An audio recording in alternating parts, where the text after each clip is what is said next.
The following is brought to you by the Social Suplex Podcast Network. This is All Things Elite.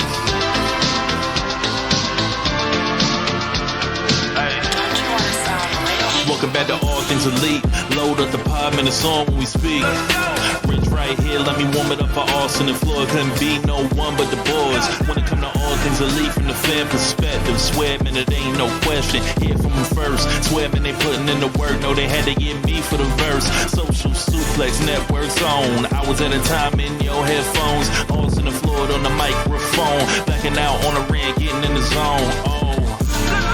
Pulling up the show, give it 7 stars, you already know. Who else could it be but the show with the proclivity for positivity? I'm gone.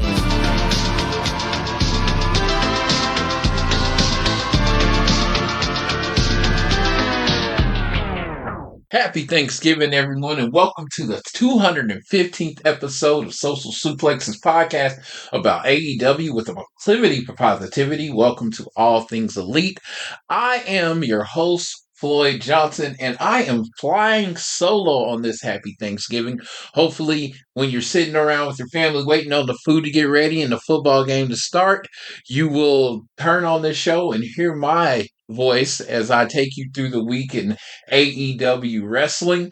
I'm flying solo. Austin, I was going to ask Austin if he wanted to go, but I was like, you know what? It's Thanksgiving. Let him spend time with his family. I'm up working. So I was like, you know what? I can do this by myself. And with today, what you're going to get is you're going to get the latest review of AEW Full Gear. And I'm going to talk about the Continental Classic. There was a selection show today. The participants in the groups were announced. I'm going to talk about that. And last but not least, we're going to review this week's episode of Dynamite, which happened a few hours ago.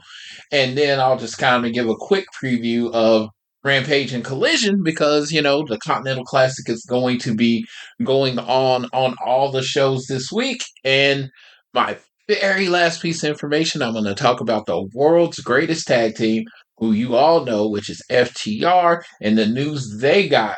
I guess at the point of you listening to this, it will be yesterday. But before I start the review, I'm going to get right into it. I want y'all to make sure you are downloading this fine show on Google or Apple Podcasts. Please leave a rating and review. If you're so inclined, you can follow the team at AT Elite Pod, at Social Suplex. You can follow Austin at Austin Sumowitz. That's SZUMOWICZ.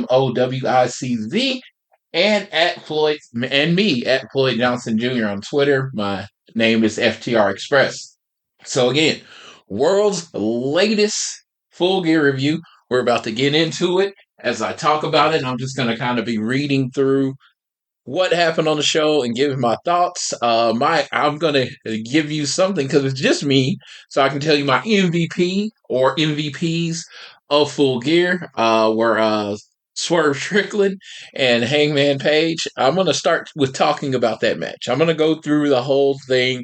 I'm going to go through this match, but I think that was the clear, undisputed match of the night. And you know what? I'm doing the show by myself, so I can do what I want to do. So I'm going to start with that. First of all, I'd like to say this match was, I'd say, I don't do a lot of star ratings. I'm not a super critical person. Like, I don't know the difference between a 3.5 star match and a 4-star match, or 4.5 star match and a 4-star match. I don't know. It's all feeling and all that stuff. But I feel like I know a 5-star match when I see one. And at the end of this match, actually probably about 3/4 of the way through, halfway to 3/4, and that's when you know you're watching a special match. I knew this was a 5.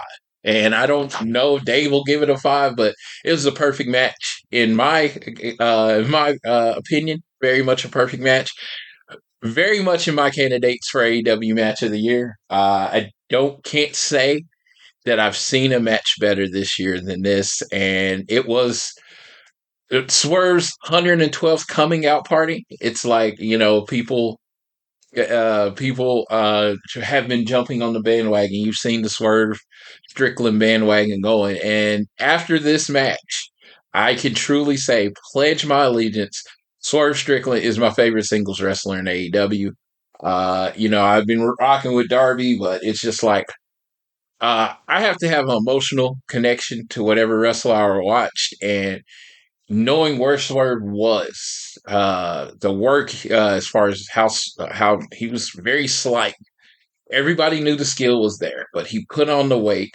He seemed to fill a role as the truly despicable heel. Like, if it wasn't for Christian Cage, Swerve would be my undisputed, without a doubt, Grand Canyon in between heel of the year in AEW. But Christian has been doing such work, but I think Swerve has been doing his own thing, and he's truly becoming that despicable person. But I was telling a friend that I wouldn't want to be a booker or someone that runs wrestling in 2023 because it's so difficult. Because when you get a truly great heel, it turns people start cheering for him. Like, so with Swerve, he's been doing this crazy stuff. He busted a brick on Keith Lee. He does all this cheating and all that stuff, but he's so good and he's so good on mic and he's so menacing.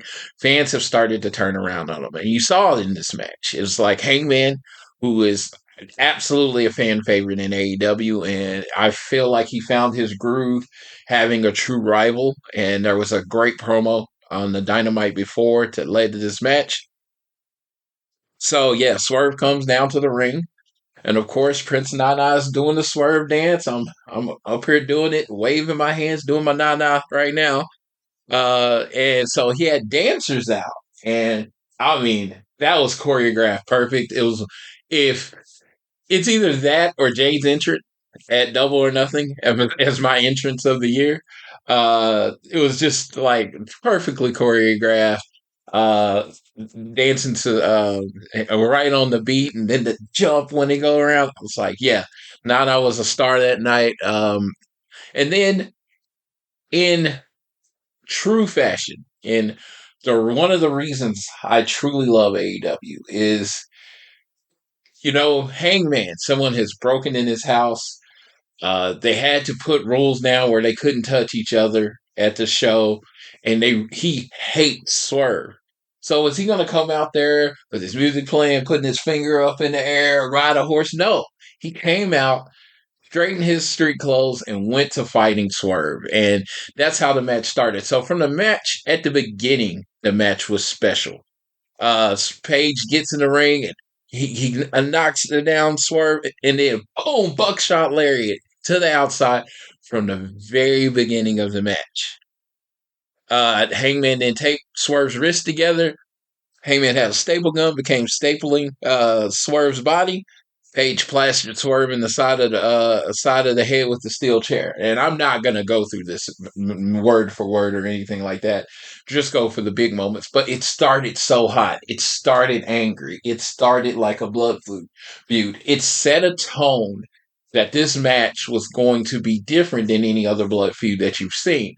As a person that watches all wrestling and loves the WWE, I can say sometimes it's like when, people are busting in the house and then the person comes out and their music is playing and the pyro and they're doing their gyrations and dancing and playing to the crowd. It's like, are you really coming for a fight? Hangman came for a fight, set the tone from the very beginning, and that tone stayed like that for the whole match.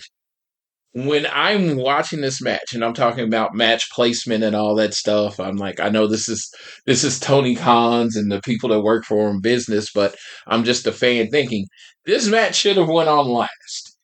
I would have probably called it an unsanctioned Texas death match and put it off on the main event, because I can say this as a person watching it. I can't say I checked out after this match, but I kind of checked out after this match. This was the main event of the show. So, as Hangman comes out with the lead, Swerve pulled a slender block from beneath the ring, which is, nice to, set up that one of his weapons.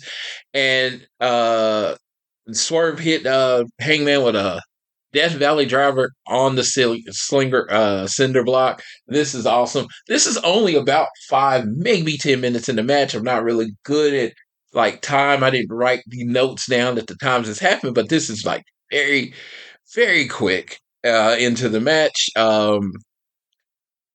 Swerve intercepted the buckshot lariat, booted the chair. There was one thing in the match that happened. Swerve is bleeding. Hangman's got the barbed wire and he's busting them open, and they're on the mat. And yeah, he catches Swerve's blood in his mouth. Now, personally, as a person that watches wrestling, I can say this like, we've been watching a long time. I see stuff all the time that isn't for me. Him bleeding Swerve's blood into his mouth was not for me. But I do think it fit into the story of the match. And it was, even though it's gruesome and some people might not be for it, I thought it was such a powerful moment that it added to the match, didn't take away from it. Even though I could have lived without it, I do think it fit into the match. Swerve placed a board covered with barbed wire and bridged it between two chairs in the ring. Page pumped down on Swerve's forehead. Page planted Swerve with a fallaway slam off the top and followed up with a dead eye on the barbed wire. Brian Cage ambushed Page from behind and powerbombed him. Brian Cage pulled out a table and set it on the arena floor. Page cracked Cage. Don't try to say that 2 times fast. With a barbed wire wrapped rolling elbow. Adam Page almost broke Nana in half with a dead eye through the table. Yeah, Prince Nana, you got your moment dancing, then you got your moment in the match. Swerve shattered the cinder block on Hangman Page. Swerve then wrapped a chain around his throat, then yanked the chain after it was draped across the post. Page couldn't answer the 10 count, and Swerve was declared the winner. And Nigel with the line of the night, by the grace of God, this one's over.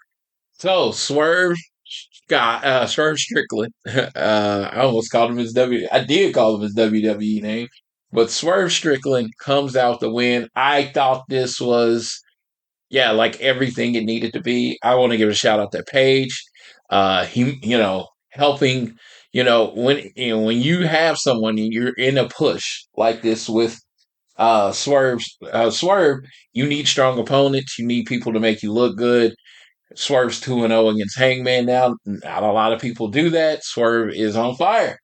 And, they carried him out. He struggled out to the ring. And now you got this time where, Hangman can get fired up and come back and, redeem himself. But yeah, I don't think this is the last of this feud. But I can say I don't see the match getting better. Swerve's on another level right now, and I think all the fans are recognizing it. Everybody's recognizing it. Shop AEW has their Black Friday sale, and I made sure I got a Swerve shirt because I just think right now he's that dude. He gets it. It's like when people are on this fire like this, it's everything they do is entertaining. Everything they do means something. Swerve, whether he becomes the first Black AEW World Champion or not, is a player in AEW. Not for a year now, not for the next year, for the next 5 or 10 years. He is a face. He is a name.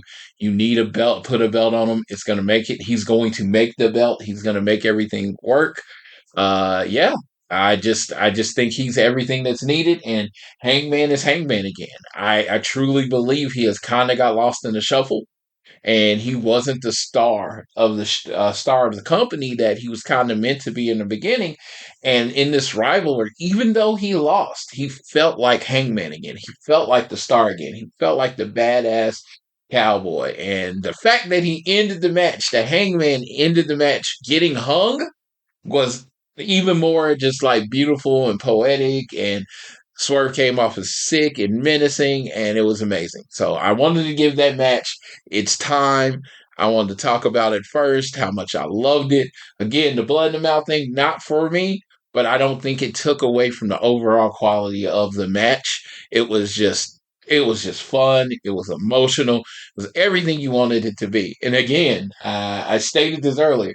Wouldn't know how to book wrestling in 2023 because this man Swerve, who's everyone's cheering, everyone's singing his song, everyone's doing the na-na dance, everyone seems to be all behind him. How do you then keep booking him as a bad guy? I don't know how that works. I'm glad I don't have to make that decision. I'm glad I'm just a fan and just gets to watch. It's just I try to sometimes put myself in other people's positions to try to, think about it, to try to think about, what I would do in this situation. And my answer is I have no effing clue. I'm glad it's Tony Khan's problem and not mine. Let's go back to the 0 hour now. All right, like I said, I wanted Hangman and Swerve to have their time. So I really wanted to focus on that. I didn't want it to become in the middle of my whole talk about the show. It got the focus. We got Eddie Kingston versus Jay Lethal. This was a solid match. Bunch of interference, that kind of thing. Eddie Kingston match. Very physical. He has a way of storytelling that is. You're like all of his matches. Eddie Kingston versus Jay Lethal, Eddie Kingston versus John Moxley. Put Eddie Kingston versus Sanjay Dutt. He has a way of storytelling, a way of hitting hard, a way of doing it that his matches are always interesting. It's starting off the show in 0 hour is so smart because fans always seem to get into his match. Kingston beat countered a lethal injection and beat Jay Lethal after a spinning back fist. The next match was Claudio Castagnoli and Buddy Matthews on the 0 hour. I love Claudio. I love Buddy Matthews. This, for me, even though it was a good match, it's not the type of match that, if I'm understanding what the purpose of 0 hour is, it's not the type of match that is going to get you on the phone and make me call my brother who's kind of, sleeping to say, man, you gotta order Full Gear tonight. I mean, that's what 0 hour is, the buy-ins or whatever, is trying to get these last minute orders. I thought it was a solid wrestling match. It could have been the main event of a Rampage. I just as a 0 hour, I thought in the middle parts it was a little dull, and it's just not the type of match that you are gonna sell pay-per-views. I personally would have, this is me, the fan speaking, through Commander and all of them out there, all the luchadors out there, and have them fly around for 10 minutes, and it would have been amazing. But I thought Claudio and Buddy Matthews did a really good job. Claudio planted Buddy with a Ricola bomb, and then he put Buddy in a sharpshooter. Buddy tapped out. So Buddy Matthews beat Willa Yuta, and then Claudio beat Buddy Matthews. So it looks like the Blackpool Combat Club and the House of Black kind of have a thing going on. So we're going to see where that goes. All right, and then we had the ROH Tag Team Championship match. We had MJF and Samoa Joe versus the Guns, Austin and Colton. So what we're going to get to, because the main thing, the finish of the match was the finish of the match. Let's see, where we get that. Came out. So, okay, yeah. Adam Cole came out and walked down the ramp on crutches. As the Guns were distracted, Samoa Joe finished off Colton with a submission. MJF and Adam Cole hugged outside the ring. After their match, Samoa Joe got in MJF's face. They shook hands, MJF being a man of his words, so Samoa Joe is now in line for a title shot at the world title. As he helped MJF defend the ROH Tag titles, Samoa Joe left, and the Guns blindsided MJF, started in front of Adam Cole, starting attacking him. Colton held MJF down while Austin cracked MJF in the leg with a steel chair. Adam Cole was forced to watch helplessly on crutches, even though, again, Adam Cole's not clean. He can't wrestle. He's not. But I'm just saying, I'm there. I'm seeing somebody about to mess up my friends. This is me thinking completely. This is, in me in that situation. I'm at least taking the crutch and hitting somebody. I'm trying to help, but Adam Cole just kind of watched as MJF got the shit beat out of him. MJF, his leg, they pilmanized his leg. So MJF's legs messed up and he ended up getting stretchered out the ring. MJF was getting loaded in ambulance and he yelled at Adam Cole, promise me you won't let them take my championship. How can Adam Cole live up to their promise? A man with one leg. So, WWE. This is WWE babyface 1980s babyface stuff. The face champion now has an injury. His leg is down. He told his friend, "Don't let them take it out on me." His friend, who's also injured and not cleared to perform, somehow is supposed to stop them from taking the belt from him. This is one of those things in wrestling. We like to suspend our disbelief. I'm all about it. I'm playing along. I get involved. I play along. This one took me out my suspension of disbelief because you find out that if Jay White doesn't get his title shot, if Jay White doesn't get his title shot, he is automatically declared the champion. Now, okay, this is supposed to make me hate Jay White, right? That's the storytelling thing. It's supposed to hate Jay White. But I feel like any adult watching the show wouldn't hate Jay White. They would hate Tony Khan for signing the contract. It's like this is the dumbest thing ever. Because wouldn't every heel make this a part of their story that if the other person can't show up, they get the title. So they're going to just keep attacking the person until they can't show up. It felt like, oh, you're trying to fix something that's not there. You're trying to make this obstacle for the face that wasn't there from the beginning. I'm thinking if you're going to give, this stipulation up until the show, let's say it is a stipulation, okay? You give it 3 weeks in advance. You keep having the Guns and Jay White try to attack MJF and MJF get away, and then they finally catch him or something. But it felt so thrown in at the last minute, and it's just like maybe I'm a wrestling nerd and it only bothered me, but actually I can't say it only bothered me. I'm on the phone with JR, and we're like, this makes no fucking sense. So if it didn't make any sense to you, it didn't make any sense to us. It just felt like a last minute stipulation and stuff. And I'm just like, dude, Jay White, super athlete. I enjoy I know some people don't. I enjoy his New Japan matches. I enjoy his wrestling matches. MJF, when he wants to, when motivated, amazing in-ring performer. He can really step up to the level. Why couldn't we just have healthy MJF versus healthy Jay White, and MJF or whoever wins the fight wins the fight? Why did we have to add all of this that really seemed unnecessary for the story? I mean, at the point, so you do everything, old school is you do everything to make people believe Jay White can win. But you have to think in a new school mentality.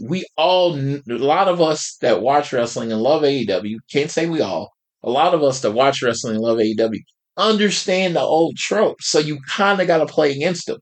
So with doing everything you can to make you think Jay White's going to win, it actually works the wrong way. And everybody goes in the main event knowing Jay White's going to lose. And it's like, you have to play it like MJF gets the better of him, Jay White gets the better of him, and the best place to get your fan base is where we don't know.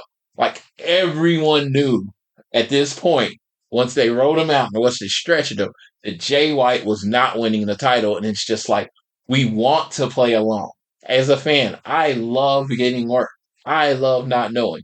I will tell you, at no point in this show did I think Jay White was walking out the title. At no point in this show did anyone that I know,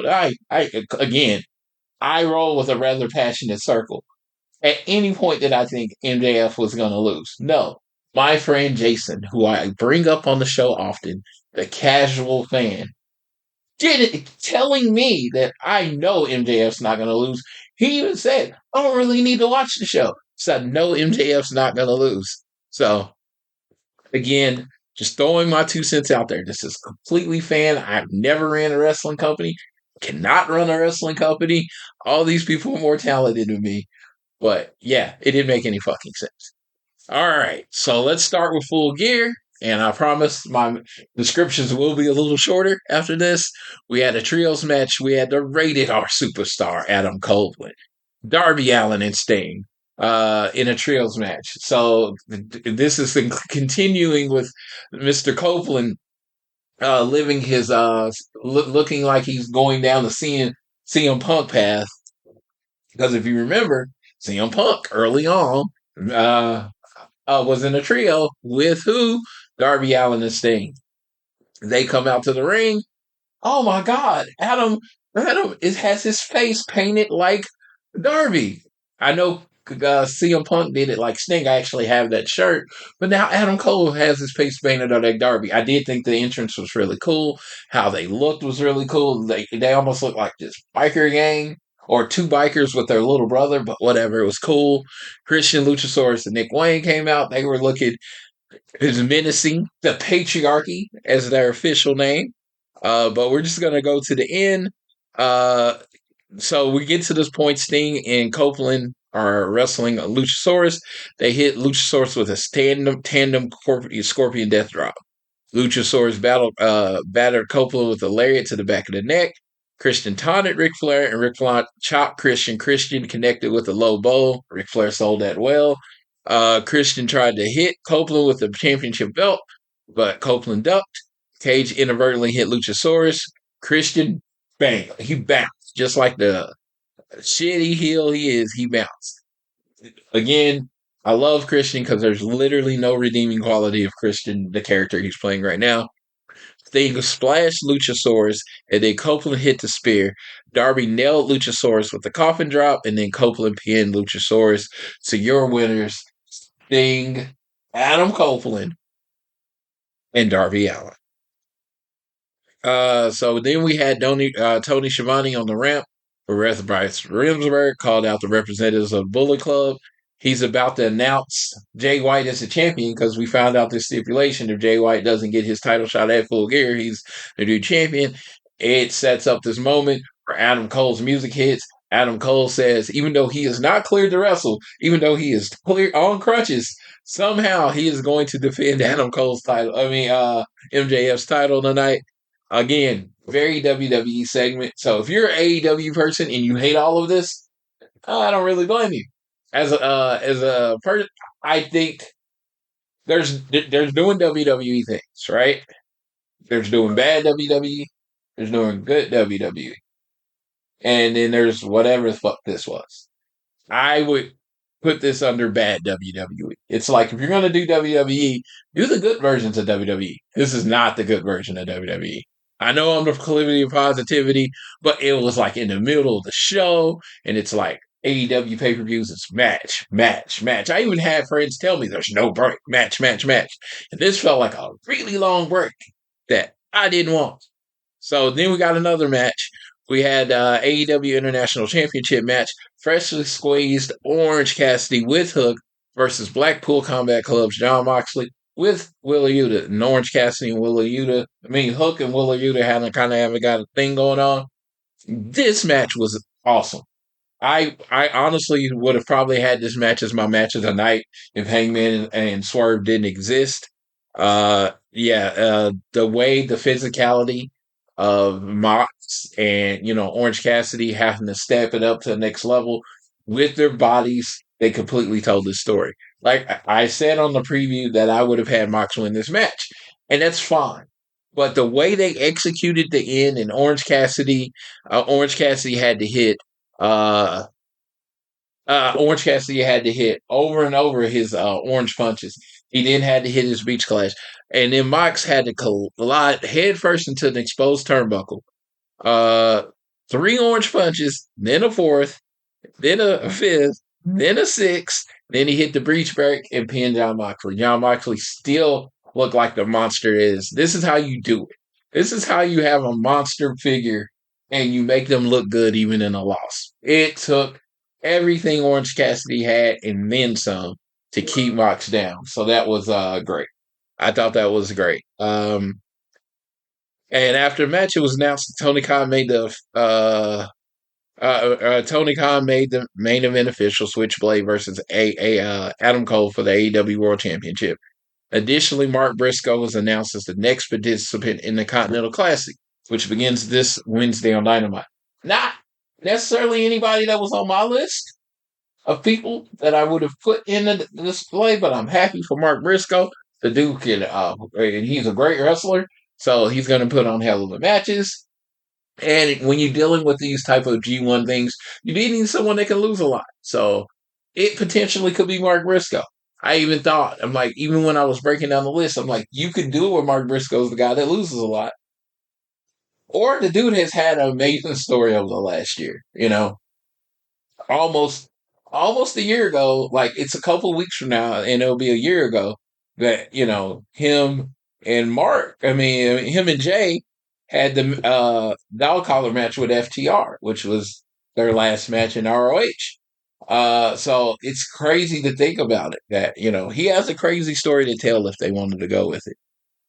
Next one, we had the AEW Women's World Championship match. We had Hikaru Shida versus Timeless Toni Storm with her Toni Storm's, return to Hollywood. Yeah, we had this point.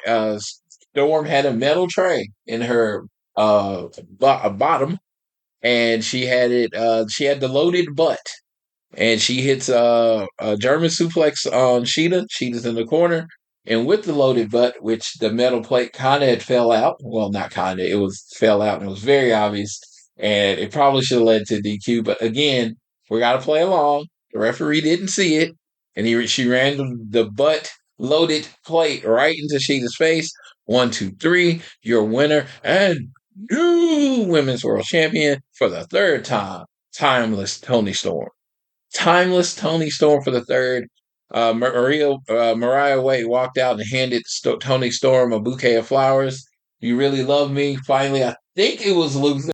I think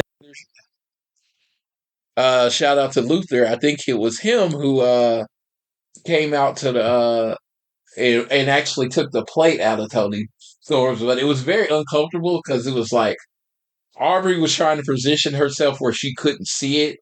Shout out to Aubrey. Brilliant.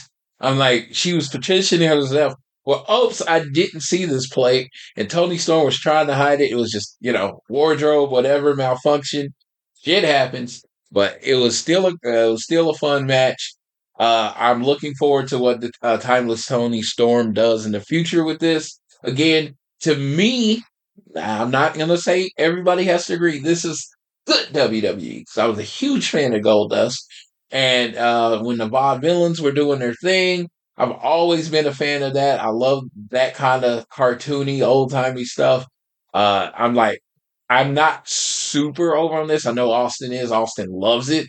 But I think this is fun. I think this is a way to get your eyes on the women's division, which kind of have been struggling for any type of momentum. I think that Toni Storm in this character is the thing that can get them some momentum going forward. Backstage, we got Renee Paquette with Eddie Kingston. He said he has his eyes on the Continental Classic. He said he wanted to up the game a little bit. I want to put the New Japan Strong Openweight Championship and the ROH World Championship on the line in each of my matches in the tournament. Let's make this the biggest and best tournament in pro wrestling. Basically, the titles are going to be on the line at the end of the tournament. Like, from what I understand, if what he said was right and the title on the line in each match in the tournament, basically somebody could end up the champion without winning the actual classic. But I found out later that you're going to be the Continental Classic champion, you're going to be an ROH champion, and you're ROH champion, and you're going to be the New Japan Strong champion to make a new and first ever type of American Triple Crown title. Now, we have not got details on how that will be defended. Is it going to be defended as one title, the Continental Championship, or is it going to be defended as 3 different titles? So I figure if you're going to do the Continental title, this could be kind of the world champion of Collision, but I don't know how they're going to do it. I think we'll get more news as it's going. I think this is a fluid situation. So, So yeah, we'll wait and see. I will give updates as I have them. I could be explaining it wrong now. I didn't get to watch the selection show today because I sleep during the day, so I didn't get to watch it. I'm going to watch it pretty much after this, which will be too late to actually talk about it. But I'm going to watch it. The next matchup, the AEW World Tag Team Championship, Fatal Four-Way or Four-Way match or whatever you wanted to call it. It's a four-way tag team match with Big Bill and Absolute Ricky Starks. Ricky Starks had some hilarious takes on the on the after show about not having a tag team name. And he was like, yeah, why can't we just be this? And I was like, okay. I will address this because I had a friend tag me in something. I will say this about Big Bill and Ricky Starks. In a perfect world, in Floyd's perfect wrestling world, the world tag team titles would be on the same level as the world title. Like how they treat the world champion, how important the world champion is. The tag team titles would be that version, right? Rarely, if ever, does a person win the world title in their second or third match as a singles wrestler. You have to build. You have to grind. Usually win a secondary title. You grind into this big moment where you're the world champion, right? The world champion is the main eventer, blah, blah, blah. I think the world tag team titles should be treated with the same respect as that two people. Just like uh, a singles wrestler wouldn't win the world title on their third match. I don't think a tag team should then win the highest prize in the game of tag team wrestling on their first, second, or third match as a team. I think they need to build. I think they need to win and then win it. So yes, I don't like it, but this is Floyd's world. And like this is AEW does not live in Floyd's world, so they do their own thing. I don't think it's real. I don't think it's real. And as far as the tag team name, that's what makes you a team. Look at any team sport. Teams have names. The Cardinals, the Blue Jays, the Rams. They have names. That is how you identify. That's how you're a team. When you say I'm Big Bill and Ricky Starks, that comes off as two individuals, and that's trash. Because two individuals should not be a team in a team competition. That's not how it works. You have to work as a team. So yes, I would like them to have a team name. Again, talking about Floyd's perfect world, not the world of wrestling that is in front of us. Fatal four-way match. A lot of action. A lot of action. I'm trying not to focus on just what FTR did. But Cash did some pretty crazy stuff. Cash spiked Malachi Black on with a pile driver on a ladder. Brody King attempted to top Suicida, but Big Bill pulled off a ladder and Brody crashed into it. Stark speared Jalistico and then speared Roosh. Starks drilled Dax with a swinging DDT. Starks sent Black overhead with a suplex into the ladder. But let's go to the end. Starks and Roosh climbed opposite of the ladder. Dax grabbed a taller ladder and began to climb towards the titles. Crash grabbed another ladder, but Brody backdropped him. Jalisco planted Brody with a poison rana. Brody decimated Jalisco with a gonzo bomb on a ladder that was propped up between the ring and the guardrail. Cash Willard climbed to the top rope and splashed Brody on the ladder, sacrificing his own body. Dax climbed up the ladder towards the titles, but Ricky Starks met him up top. Black pulled Dax down and connected with the end. And then Starks grabbed the titles and the champions retained. So your winners and still champions, the very temporary tag team of Big Bill and Ricky Starks. I like them as a tag team. I would like them to have a name, but that's just me personally. That's, it's stupid. I understand it doesn't matter. It's wrestling. So Big Bill and Ricky Starks have a title. They are the tag team champions, even though they're not a team. They're two individuals, as I was told. All right, next up, TBS Championship match: Chris Statlander versus Julia Hart versus Sky Blue. Now, I have to give this match. I felt like there was a clear way this match was going to get. Sky Blue was going to turn on Chris Statlander, and then Julia Hart was going to get the win. So Julia Hart, it was kind of cool with the gear. Julia, I don't know if they, talked about this, but Julia Hart came out in all red. Sky Blue came out in all blue because duh.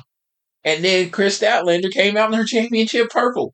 So, hey, AEW's teaching you things. Red and blue makes purple. There we go. And I was like, just watching the match. The match was fine. I mean, nothing to write home about. Or nothing to write home about. I thought that Chris Statlander is very talented. She has carried the belt very well with respect as the second champion. And this was, the ending of this was cool. We had Julia applying the Heartless Lock to Sky Blue, but Chris grabbed Julia and sent her overhead with the German suplex. Then Chris sent Sky high flying with the German suplex. Chris crushed Sky with the Saturday Night Fever and went for the pin. But in true heel faction, Julia Hart knocked Chris away, covered Sky, and won the match. Your winner and new champion, Julia Hart. Chris Statlander still looks strong because she's not the one. She lost her belt without taking the pin. So now you have the natural rivalry coming up of Julia Hart versus Chris Statlander. And you have Sky Blue thrown in there. And then Taz says, man, she stole that win, and it was perfectly done because she's the bad guy. That's what you do. Tony Schiavone was in the ring for the blockbuster contract signing announcement. I had heard early in the week, after I did my preview, where I was so sure it was Mercedes Moné, that it was definitely not. Of all the people, it was definitely not Mercedes Moné. So all through the day, I kept hearing Will Ospreay. I saw a sign during the show that said Will Ospreay's All Elite. Tony Schiavone announces it out, and here comes Will Ospreay, and he comes out, feels great. Listen up, I'm happy to be a part of the team, but I'm not going to come in just yet. When I was 22 years old, I was part of New Japan Pro Wrestling. I'm 30 years old now, so I'm begging all of you, let me finish up, and then I'll be on the board on the road to Revolution. So he's like, hey, he's not going to be here this year. They set that out very clear. And then I'll be all yours, and more importantly, I'll be All Elite. Bruv. Mr. Tony Khan, do us a favor, line up the best you got, especially for Wyndham Stadium, because I'm going to show them what Elite really looks like, bruv. So people are asking, why would they announce it on this show? Why would they announce this on the show, even though he's not going to debut? And to sell tickets. All In's in UK. Will Ospreay is one of the UK's biggest wrestlers that is not in the WWE. Probably their biggest wrestler, not in the WWE. They want to sell tickets to Wembley All In.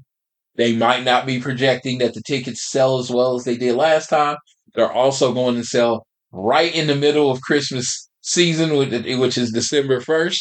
So there's a lot of things working against this show. Even me, I'm tempted to just wait and get tickets because honestly, last year I rushed and got tickets. And then so many better seats opened up after as we got closer to the show. So I don't know. I know I'm going to the show. I just don't know when or where I'm going to get tickets. So I'm going to just leave it at that. So that's why they did it. I'm just really excited for Will Ospreay, A+ signing. I was talking to Jason, and he was like, why would he sign with AEW and not WWE? And this is what I say. Will Ospreay sign with WWE? I don't know what the number is. I'm pretty sure if the number was high enough, he would have signed. But they would want Will Ospreay, and then they would want them to come in and put their WWE flavor on it, WWE seasoning, and they want to give you WWE's version of Will Ospreay. Will Ospreay, the character he has built over 8 years in New Japan, where he has worked in AEW, right? AEW just wants Will Ospreay. He wants that Will Ospreay. They want that Will Ospreay. That Will Ospreay that has built up all of this history in New Japan, all of this history in AEW wrestling matches. They just want him to come in and be him under the AEW umbrella. Now, if I'm thinking, and with the schedule, you look at how often they work. Collision, Dynamite, you could either work both, one show or another. I think it's more flexible on time. Again, I do not know Will Ospreay. This is completely me speculating. I don't feel like I should have to say that. Say that because I, of course, don't like know anyone. Will Ospreay's not talking to me. Hopefully, I don't think I have to say that. But my speculation is the amount of time he has to work, the amount of money, the fact that he gets to just present himself as Will Ospreay and wrestle his style. I think those are positive reasons for him to go into AEW. Now, again, he might do an interview on Talking Jericho, whatever, and none of this is what he says he signed for. But I remember when Cody signed with WWE, and he's like, "Dude, we're playing my music, I'm wearing my gear," and he's like, "Yeah, we just want to sign you. You've already built the character. We just want to do the WWE version of the character." And that's what I feel like you're going to get with Will Ospreay in AEW. You're just getting Will Ospreay. He's still Will Ospreay. He's still everything about him. Still leader of United Empire. He's still all the things that you think. One of the best wrestlers in the world. Probably the best in-ring performer in the world. You're getting him the way he is, but in AEW. So I'm excited to get there. I hope he still very much works New Japan. I hope he does everything that he does because he's very entertaining. He's a hard worker. That dude is like him and John Moxley are kind of feel like they're in the same family. That they have their regular jobs, but they like to go to the indies and give smaller audiences chances to see them. So I hope he keeps doing that and, helps him build his family. He's only 30, which is, dude, I feel like been watching or known Will Ospreay forever. He doesn't feel like he should only be 30. So you're getting him in his prime where he understands his character, where he's not just the aerial assassin anymore. He's the assassin. So I'm looking forward to him wrestling everybody in AEW. Everybody. I'm looking forward to it. So the Hangman and Swerve match was then. We've already talked about this. Then we had the Golden Jets, Chris Jericho, Kenny Omega versus the Young Bucks, Matt and Nick Jackson. Again, this is me. You're getting my opinion. No way Chris Jericho and Kenny Omega should be one of the greatest tag teams ever. Shouldn't happen. Not in the 2-on-2 tag team match. Shouldn't happen. They got a story to tell, obviously, with the way the match ended. There's a story to tell. Omega drilled Matt Jackson with a German suplex. Nick Jackson starched Kenny Omega with a super kick. Jericho ate a super kick from Matt Jackson. Omega clocked Matt with a V-trigger and then finished him off with a one-wing angel to score the pin. And now Kenny Omega and Chris Jericho can challenge for the AEW World Tag Team titles anytime they choose. Nick Jackson was furious at the loss and began tearing apart the announcer's table. Omega extended his hand to the Bucks, but the Bucks stormed off. That is always what you're supposed to do after somebody sticks their stupid hands out to you after they beat you. No one should sign. No one should shake hands ever. All right. Main event time. Adam Cole versus Jay White. They announced Adam Cole. They announced Jay White. They stand around for a while. All of a sudden, you hear, that was probably the worst ambulance sound you'll ever hear in your life. But you hear the ambulance coming. Oh, shocker, it's MJF. He comes out and limps. He works the limb. He works a limb the whole match. Jay White has MJF in the sharpshooter. Adam Cole, or figure four. Adam Cole's about to throw in the towel. He doesn't. MJF comes back, and Jay Wright's yanking MJF's leg, but MJF shoved him away. White collided with the ref, knocking him down. Adam Cole slipped the Dynamite diamond ring into the ring, but before MJF could retrieve it, Jay White grabbed it. MJF hit White with a low blow before White could use the Dynamite diamond ring. MJF slipped the Dynamite diamond ring on his hand. The Guns ran down, and MJF clocked him. Jay White was looking for the Blade Runner, but MJF cracked Jay with the Dynamite diamond ring and pinned him. Your champion, MJF. So that was Full Gear. I thought it was another amazing pay-per-view. The last three matches were great in-ring performing matches. I necessarily, like I said, Hangman and Swerve. I don't know if they had to call it unsanctioned. What they had to do, that match should have been on last because it really did steal the show. Orange Cassidy and Mox is another one could have main evented, but we got MJF and Jay White. Very. It was a fine match. It was an average to above average match. But after, as I was saying in my group, I have watched a 0 hour. I've watched all these matches.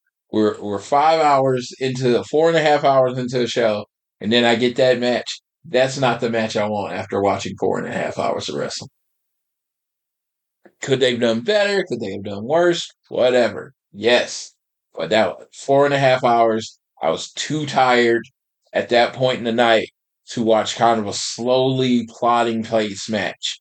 It was just, I was checking out, and me and I don't think JR was nodding off, but it was just one of those things. Me and him were trying to watch the show, and it was just like, oh my God, you need something more. And it was like, that was the whole thing about when Kenny Omega main evented or any Hangman or whatever. It was just like they had so much more exciting style. It was a solid professional wrestling match.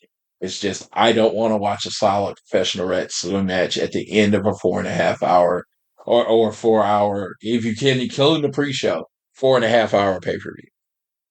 Call me negative, call me whatever you want to. I just thought, if we had healthy MJF, healthy Jay White going out there throwing a main event that is indicative of the AEW style that has been presenting for the last few years, I think we'd have been like, oh my God, this is one of the best pay-per-views of the year. If you think about the pay-per-views that they've put on this year, I,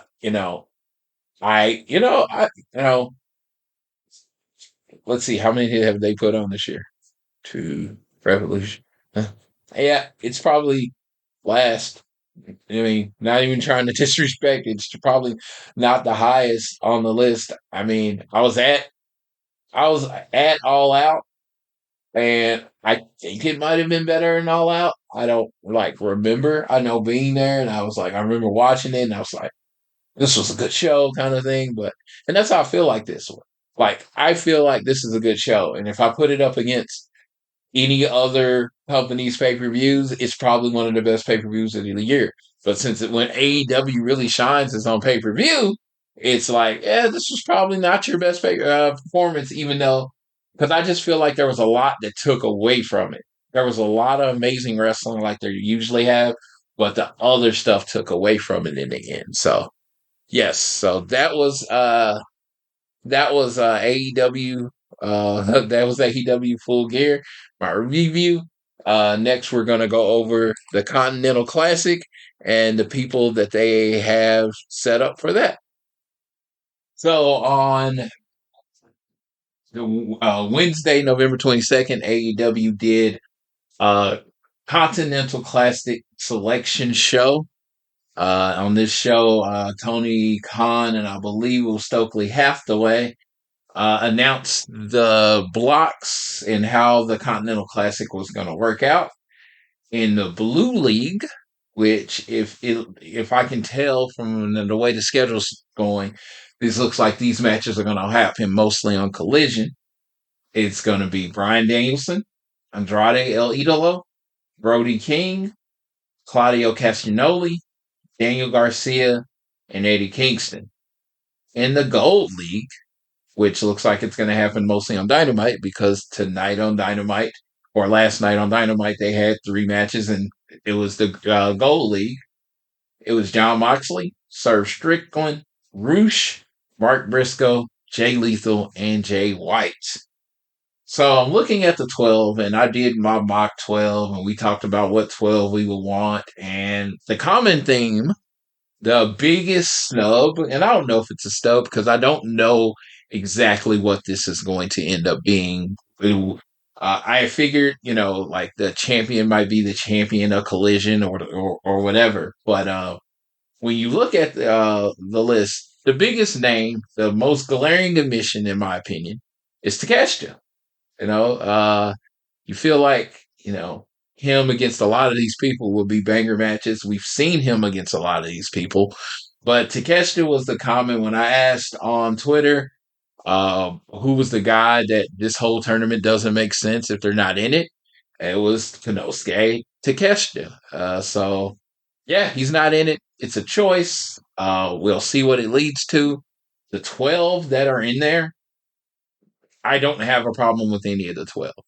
Would Mark Briscoe be in there if I was doing my list? No. Was he a name on any of my lists? No.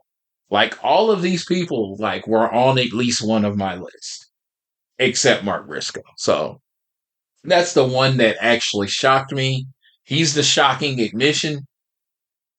Takeshita is the shocking missing person. So I don't know. We're going to see it. It's going to be a lot of great matches. There are going to be 20-minute time limits, no interference. If someone comes out and interferes, not only do you lose a point. So I figured that's going to play into it somewhere.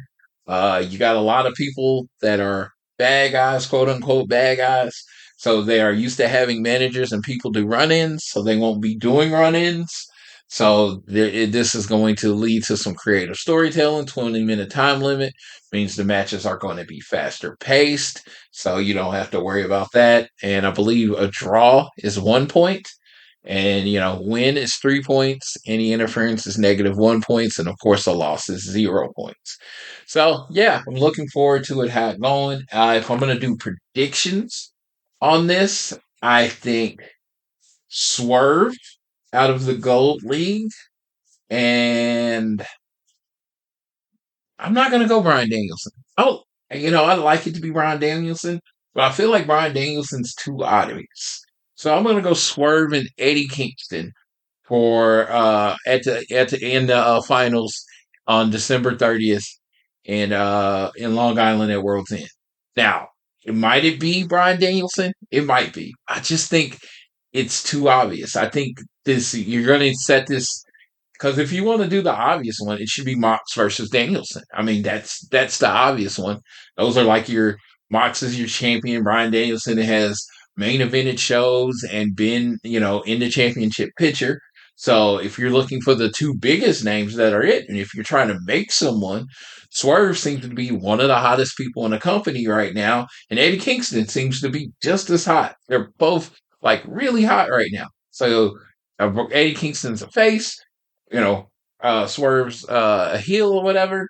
It seems like it makes the most sense, but we will see. I wouldn't be shocked if Bryan Danielson doesn't win all his matches and is in the finals at the pay-per-view or whatever. But if they use this to build new rivalries, because, he has the match with Okada on January 4th, maybe that can play into it. And, this whole thing can be used to make new rivalries. You're going to get Bryan Danielson from the Blackpool Combat Club versus Brody King from the House of Black. And that's another admission. But Malachi Black's not in it. It's just like, I don't know. You got 3 members of the Blackpool Combat Club in it. 1 member of the House of Black. No other faction has more than 1 member. And Blackpool Combat Club has 3. I don't know if that means anything. But it just seems weird that all 3 of them are in it. But yeah, that's Continental Classic. I am looking forward to the next few weeks of wrestling and these singles matches. They did get off to a good start tonight. And speaking of the good start tonight, what we're going to do is we're going to review Dynamite from tonight. So speaking of a good start, let's go ahead and look at Dynamite's results. All right, it's from the Wintrust Arena in Chicago. Thanksgiving Eve tradition. I'm thinking one year I'm going to go ahead and do it, but I like being at home for Thanksgiving. I'm a little older. I don't know how many, we all got left together, so I like to spend time with my family. But it just seems like it'd be cool one Thanksgiving Eve to go and then fly back in the morning to Oklahoma, for that. So we started off with a Continental Classic match in the Gold League. We had Swerve Strickland versus Jay Lethal. Very good back and forth match. Swerve was playing off the injury like he was tired from the Saturday show, which only makes sense because he was just in a Texas death match at a pay-per-view. Uh, the finish was Lethal went for a lethal injection, but Swerve countered it with a drop kick. Swerve hit the house call, and then the Swerve stomp, score the pin on Lethal. 3 points for Swerve. Very good match. If that set the standard for what a match is going to be in the Continental Classic, I'm very excited for the rest of the Continental Classic. Renee Paquette was then backstage with Orange Cassidy, Hook, and a Shibata. Willa Yuta interrupted and mocked him, and basically uh, that he told Shibata that he's going to take his pure title back because it sickens him that he doesn't have it. Then up next was the AEW World Champion and Tag Team Champion MJF. He basically MJF. This was very much a old there, old type of. This was an old type of WWE segment, almost Attitude Era. MJF was talking about banging women and being proud about being the champion, and then Samoa Joe interrupted. The Devil Mask guy showed up. He laughed, and then the feed disappeared. Samoa Joe music playing out, and then he came out to the ring. MJF told him to blow him. That was his reaction to him getting the title shot. Samoa Joe was about to kill MJF, and Adam Cole stopped him. Said Samoa Joe, basically the fans like MJF because everything he says he's going to do, he does. So that's what it came down to, is that MJF then agreed and said he'd take on Samoa Joe tonight. Samoa Joe's like, I don't want to beat you up while you're all beat up. I want you to be healthy. I'm going to be your protector. I want you to be the best you ever will be. So then I can dismantle you and destroy you in Long Island. MJF said, if you want to wrestling me in Long Island, the greatest place in the world, he said, that's my truth. He's like, the greatest place in the world. You have better luck getting head from an alligator, something I had never heard before. The crowd did not react to it really at all. But yes, so they are set up on December 30th. It's going to be at World's End, Samoa Joe versus MJF in the main event. Next match, we have a trios match. We got the AEW International Champion, Orange Cassidy, FTW Champion Hook, ROH Pure Champion Katsuyori Shibata versus Daddy Magic, Matt Menard, Cool Hand, Angelo Parker, and Jack Hager. Before the match, Orange Cassidy says he has a surprise. Outcome, there's that Danhausen. And he played a part in the end of the match. He actually came out looking pretty cool with the jacket and all that stuff. Danhausen jumped on the Hager and he distracted Hager with Hager's purple hat. Danhausen cursed Hager, and Cassidy stunned Hager with a tope suicida. Shibata puts a sleeper on Menard while Hook made Parker tap out with the red rum. So it's a nice little match for Orange Cassidy, Hook, and Shibata. But it was a match. Adam Cole's backstage. Roderick Strong and the Kingdom interrupted. Strong said, I saw you were there on Saturday. I'm sorry I missed you. Friday, where were you? I was dropped right on my head. Cole said, shut up. When are you going to get it through your thick skull that I'm not your best friend anymore? Do me a favor, back off and leave me the hell alone. Adam Cole broke up with Roderick Strong on national TV. That broke my heart. Next up, Christian rechristened Luchasaurus and Nick Wayne. Christian, being the super mega bad guy that he is, blamed Luchasaurus. He said Luchasaurus is the one that lost on Saturday, even though it was the Christian's belt shot that led to the loss. He's like, Luchasaurus made Luchasaurus get on his knees, and he rechristened him Kill Switch. And then he rechristened Nick Wayne, the prodigy Nick Wayne. The mom comes, Nick Wayne's mom comes out. He gets knocked down, and she starts getting set up for a concerto. And Christian was going to make Kill Switch give the concerto, but out come Edge to save him. It took forever. I was about to send out a tweet talking about the good guys in the back letting a woman get beat up, But Edge finally shows up. He spears Nick Wayne. Luchasaurus pulls Christian out the ring. Excuse me, Kill Switch pulls Christian out the ring. So it looks like this whole thing is setting up Kill Switch to eventually turn on Christian, because at the point he had Luchasaurus, before he turned to Kill Switch, he before Luchasaurus turned to Kill Switch, he had him on his knees, and he basically told Nick Wayne he's better than Luchasaurus, so he should never get on his knees. So he's now the prodigy Nick Cage, and then Luchasaurus is now Kill Switch. That should be fun going forward. It looks like we are building to eventual Edge versus Christian match. Apparently, Darby is climbing Mount Everest. That's why he wasn't on AEW. So yeah, that should be fun. This whole segment was Christian just being a despicable human being, which he is, which is awesome, which is kind of like he's the person we love to boo. Christian hasn't got to that point where he's so good, people cheer him instead of boo him. It's like he's so despicable, we just love that we get to boo. Backstage was Anna Jay, Matt Menard, Angelo Park, and Jake Hager. This was all about Anna Jay was supposed to be. Everybody was infighting. Matt Menard is the problem. He doesn't like Garcia with his dancing, Parkes with his little girlfriend, referring to Ruby, and Hager. And Danhausen has Hager's hat. Anna Jay says, "Stop. This is about me. I just want to wrestle. I'm so tired of losing, the infighting, and I don't know if you guys are here to help me or hurt me." Parker phone rang, and it was Ruby Solo calling. Anna Jay said, "Really?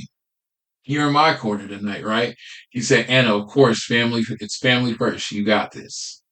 Then we get a Gold League match. LFI's Roosh versus Bullet Club Gold's Jay White. And the finish comes. Roosh escapes the Blade Runner attempt. Roosh staggered White with a German suplex. Jay White took down Roosh with a dragon screw leg whip. Roosh held Jay White with a belly-to-belly suplex into the turnbuckles. Roosh went for the bullhorns, but Jay White countered and tried for the Blade Runner. Roosh escaped, shoving Jay White, who inadvertently connected with the referee. As the referee had his back turned, Jay White hit Roosh with a low blow and then pinned him with a Blade Runner. Jay White gained 3 points. If you were wondering how they were going to get around no interference with people like Jay White and the Bullet Club and Swerve, Prince Nana, they definitely answered that tonight. Hey, you can take away the interference from the outside, but a good old low blow still does the business. We didn't see footage from so Jay White gets 3, Roosh is at 0 for right now. Footage was shown from last Saturday's media scrum. Big Bill and Ricky Starks attacked Chris Jericho, targeting his injured arm. RJ City and Renee Paquette were on the ramp to present Timeless Tony Storm with her championship. So this was kind of like an Oscar thing. And she was about to do her speech, and then the music played her off, and then Sky Blue interrupted as she came to entrance. Then we had a triple threat match, Ruby Soho versus Sky Blue versus Anna Jay. I will say this about this match. This match was fine. That's what it was. It wasn't really exciting. In the end, came with Blue escaped the Queen Slayer from Anna Jay and followed up with a thrust kick. Sky Blue scored the pinfall after the cutter on Anna Jay. Saraya and Ruby argued with one another after the match. So this Cool Hand and Ruby Soho thing is continuing to escalate. Backstage, Renee is with Wardlow. Wardlow says the world doesn't round up around NJF. The downfall of the devil is going to happen on my time.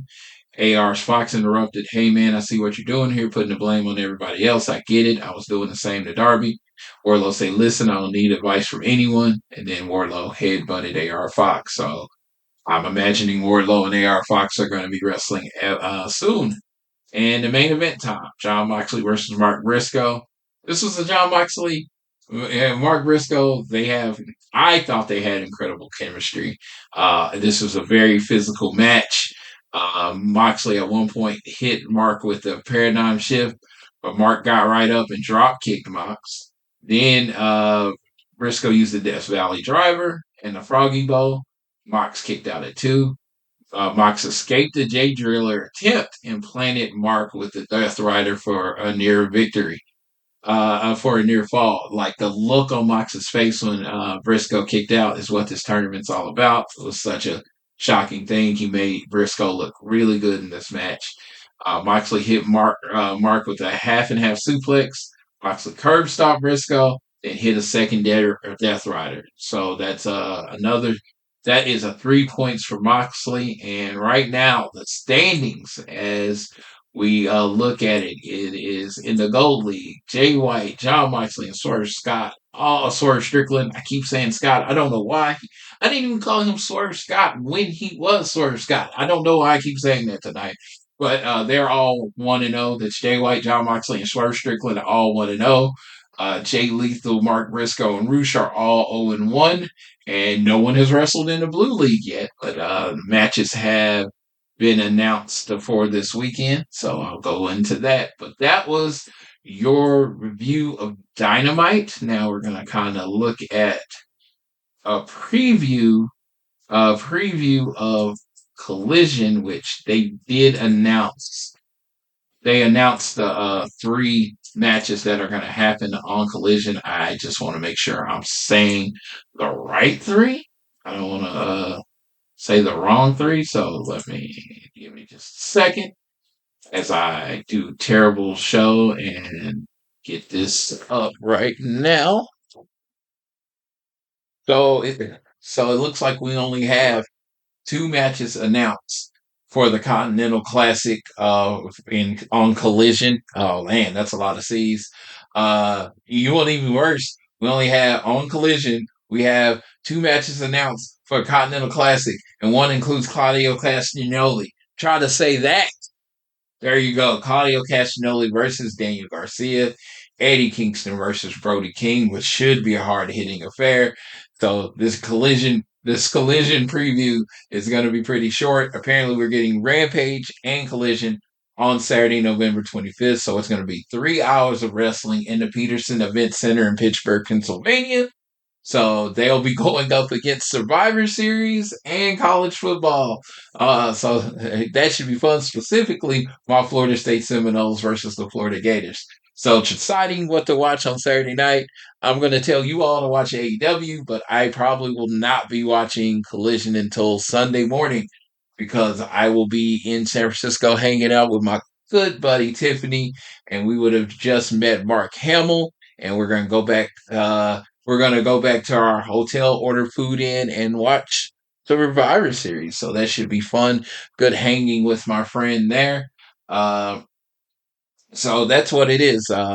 So that was your preview for Collision. I'm excited about the Continental Classic, especially as we get towards the end. I think some good matches. They're 20-minute matches, but I think these some can end up being some of the matches of the year in AEW.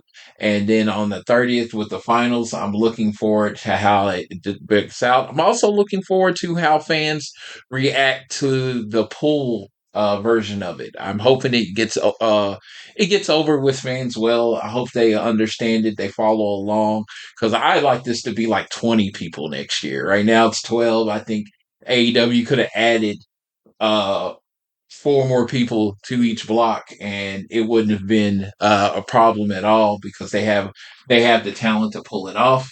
So I'm very excited about the Continental Classic. Like I said, if you very earliest episodes of All Things Elite, one of my requests was AEW's version of a G1. So this is their version of the G1. I'm going to let it play out.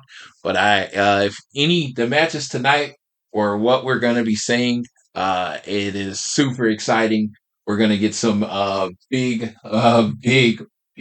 matches coming up. Matches I could probably say I'm most looking forward to.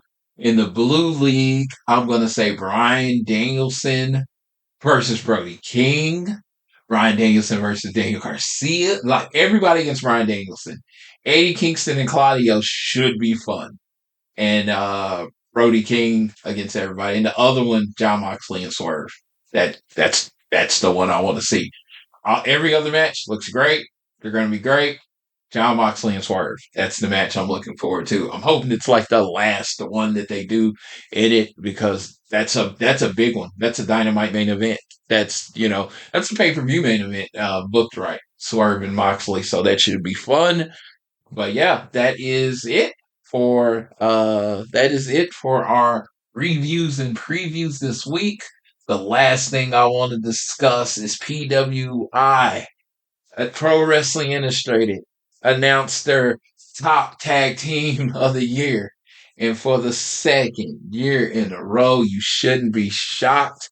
The second year in a row, my boys, the top guys, FTR, are your number one tag team in the world. Oh my God, I am so excited for this. Yeah, they're the best tag team in the world. One of the best matches, Jay White and Juice Robinson put on the resume. Tag team champions most of the year. Always featured. Always wrestling hard. Always hitting hard. Doing their thing. The best tag team in the world. And they are the best tag team. When I say best tag team, they're not the Usos, where one wants to be main event Jey Uso, and he wants to get him, and then he wants to wrestle mostly singles matches, and then you got Jimmy doing his thing on it. No, FTR are a tag team. They will wrestle single matches every now and then. They are the best tag team in the world. They only care about being a tag team. There's honestly no tag team on their level that just cares about being tag team. The Young Bucks wanted to be uh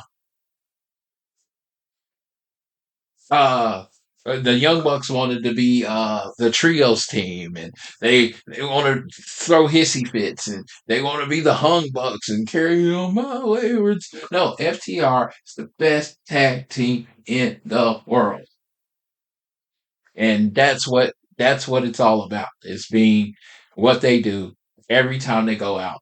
Guess what? Oh, if FTR will lose, put over Ricky Starks and Big Bill in dominating faction. What do you mean they won't lose? Young Bucks never want to lose. Young Bucks just lost. I don't know where these ideas in AEW that certain people, certain tag teams, that like FTR loses all the time. Young Bucks loses all the time. I don't know where this narrative came that these tag teams never want to lose.